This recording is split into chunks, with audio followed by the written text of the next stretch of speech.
Good morning students, आज हम संरचना भूआकृति विज्ञान की नेक्स्ट वीडियो लघु उत्तराधन प्रश्न की लेकर आ रहे हैं। भारत को भूगर्भीय अजायबघर क्यों कहा जाता है? यानी भारत में सभी महाकल्प कल्पों युगों में भिन्न विविध प्रकार की उत्पन्न भूगर्भीय संरचनाएं एवं भू आकार देखने को मिलते। इसी आधार को भूगर्भीय अजायबघर कहा जाता है। यानी कि चाहे वो सतयुग हो, चाहे हो द्वापर युग हो, चाहे हो त्रेता युग हो, चाहे महाभारत का युग हो, चाहे रामायण का युग है, चाहे ऋग्वेद, श्यामवेद, अथर्ववेद, यजुर्वेद, किसी का भी रहा हो तो अनेक की जानकारी के माध्यम से अलग अलग पा गया। इसीलिए भू अजायबघर का भूमिका घर के अंदर अजीब चीज है। वृहद स्तर पर भारत में पाई जाने वाली तीन प्रमुख भूगर्भीय इकाइयां हैं। प्रायद्वीपीय वृहद स्तर पर 3 इकाइयां, प्रायद्वीपीय पठार, हिमालय की पर्वत श्रेणी, सिंधु गंगा ब्रह्मपुत्र का मैदान। भारत के प्रायद्वीपीय पठार की उत्खनन से तुलना क्यों की जाती है? यह पठार प्राचीनतम भूपर्वतीय शहरों से बना हो, जिनका जन्म पूर्व कैम्ब्रियन युग में निक्षेपित अवसादों के समुद्र की सतह के ऊपर उठने से हुआ था। एक बार समुद्र से उठने के पश्चात भारत का यह भूभाग फिर से कभी समुद्र में नहीं डूबा। आज तक सपाट भूमि दृढ़ अगम्य अलचित खंड के रूप में कायम है। इसलिए इस पठार की तुलना उत्खंड से की जाती है। भू अभिनीति से आपका क्या तात्पर्य? टैथिस क्या था? टैथिस एक महासागर था। भू अभिनीति भूपर्वतीय एक वृहद द्रोणियां सैकड़ों किलोमीटर तक फैली एक गहरी खाई थी, जिसका थल दोनों भूगोलों में अपरदित मलबे के निक्षेप के कारण धीरे धीरे धंसता जाता है। फलस्वरूप अवसादी चलों की मोटी परतों का निर्माण होता है। टैथिस सागर जिसे आगे वो एक भू अभिनीति था। हिमालय का जन्म भू अभिनीति से हुआ था। इसका व्याख्या है आज से 7 करोड़ वर्ष पूर्व मेसोजोइक युग में वर्तमान हिमालय के स्थान पर भू अभिनीति के रूप में एक सागर था, जिसे टैथिस सागर के नाम से जाना जाता है। उस समय उत्तरी मैदान समेत समस्त हिमालय क्षेत्र टैथिस सागर पर नीचे था। इस सागर के उत्तर में अंगारा लैंड्स, दक्षिण में गोंडवाना लैंड नामक 2 भूखंड थे। इन दोनों स्थलीय बागवानी वाली नदियों में टैथिस सागर की तलछट का निक्षेप हुआ। मेसोजोइक युग के अंत में भूगर्भिक हलचलों के कारण सागर के उत्तर व दक्षिण में स्थित सतलीय अंगारलैंड और गोंडवाना लैंड एक दूसरे की ओर बढ़ने लगी। इस संपीड़न के कारण टैथिस सागर की तली में एकत्रित तलछट फलित होकर धीरे धीरे ऊपर उठने लगी। तलछट के समुद्री सतह से ऊपर उठने से हिमालय पर्वतों का निर्माण हुआ। हिमालय के क्रमिक उत्थान के पक्ष में 3 तथ्य हैं। प्रथम अवस्था में हिमालय का मुख्य भाग ऊपर उठा।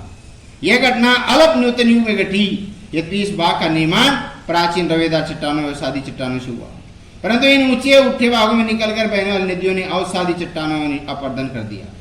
दूसरी अवस्था में मध्यम न्यूनतम युग में अर्थात आज से 3 करोड़ वर्ष पूर्व नवीन हलचलों के कारण हिमालय का दूसरा उत्थान हुआ। अर्थात पाकिस्तान में स्थित पोटवारा क्षेत्र में निक्षेपित अवसादों में गलन पड़ गई। इसी अवस्था में मध्य अथवा लघु हिमालय श्रेणियां खड़ी हुई।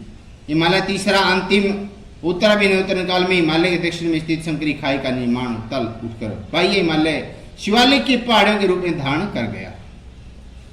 हिमालय की युवा अवस्था घोषित करने के लिए भूवैज्ञानिकों पुरावेताओं द्वारा दिए गए प्रमाणों का उल्लेख कीजिए। हिमालय की व्यवस्था को इंगित करने वाले प्रमाण कश्मीर में पीर पंजाल के पार्श्व में 1500 से 1850 मीटर की ऊंचाई पर स्थित थे।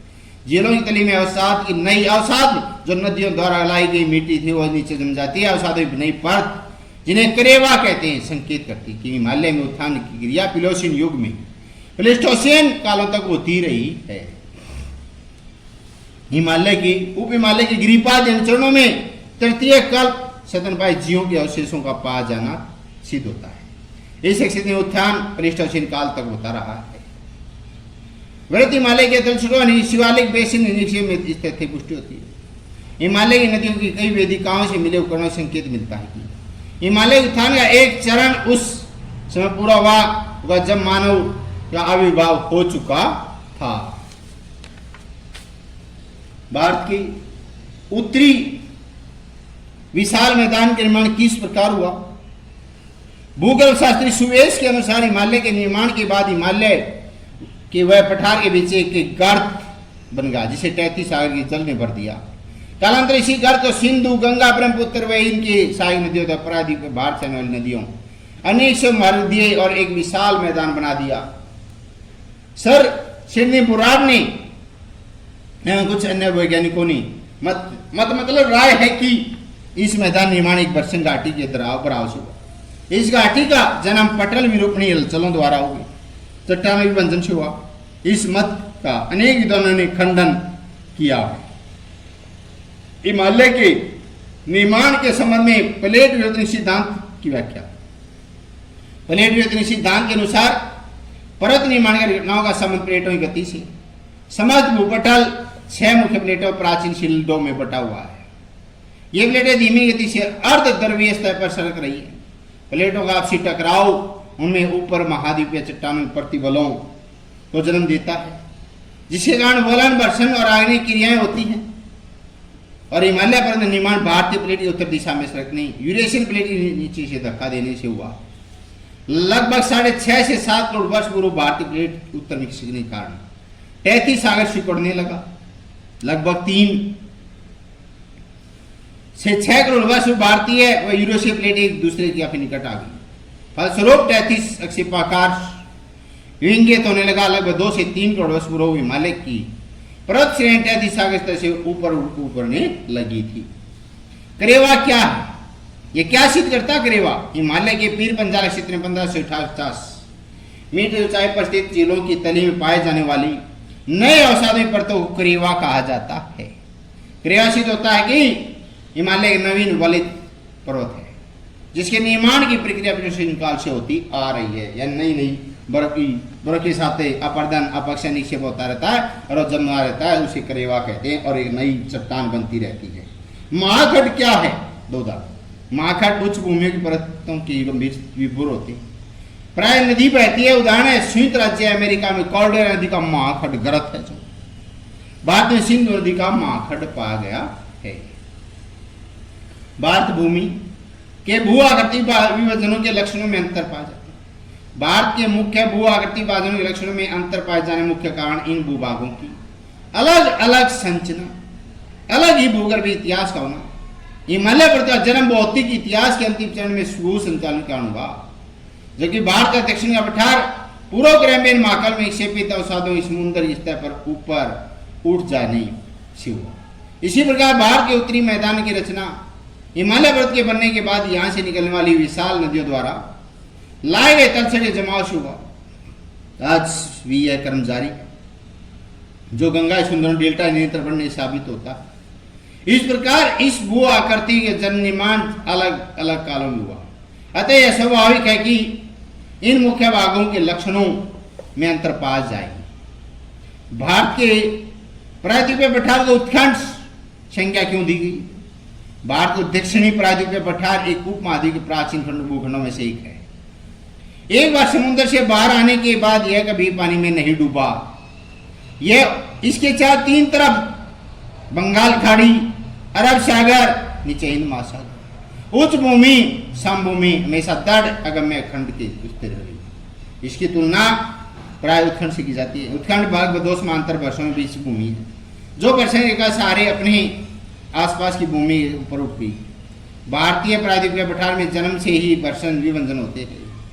जैसे पूरा जीव विंध्य है, महाकाल भू अभिनति कारण अरावली पर्वत निर्माण होना, दक्षिणी भारत के पश्चिम भाग में धंसने के कारण पश्चिमी घाटों का एक दीवार के रूप में खड़ा रहना है। प्रायद्वीपीय पठार की उत्पत्ति पर एक नोट है भाई। भारतीय प्रायद्वीपीय गुणवाना भूखंड की भाग है। यह गम्य चट्टान उत्खंड प्रदेश रहा है, जो पूरी तरह से कभी जलमग्न नहीं हुआ, डूबा नहीं है। भूगोल वेताओं के अनुसार इसकी उत्पत्ति आज से 50 करोड़ वर्ष पूर्व हुई थी। यह भूभाग पर्वत निर्माणकारी भूसंचलन क्रियाओं की पूरी तरह मुक्त रहा है, परंतु भूगर्भीय हलचलों के कारण लंबवरों से अवश्य मिलते हैं, क्योंकि कई स्थानों पर इस भाग में वर्षण घाटन मिलते हैं। नर्मदा, ताप्ती, दामोदर नदियां वर्षण घाटी को उदाहरण रही है। एक ज्वालामुखी उद्भेदन के कारण इसका लगभग 2 लाख वर्ग किलोमीटर क्षेत्र लावा एक चिपचिपा पदार्थ होता है, जो ज्वालामुखी पड़ने के बाद में नीचे बहकर जम जाता है, उसे लावा कहते हैं, मैग्मा, जिसे ढक्कन ट्रैप का निर्माण होता। और आप घर पर रहें, सुरक्षित रहें, चेत रहें। आज यही, धन्यवाद।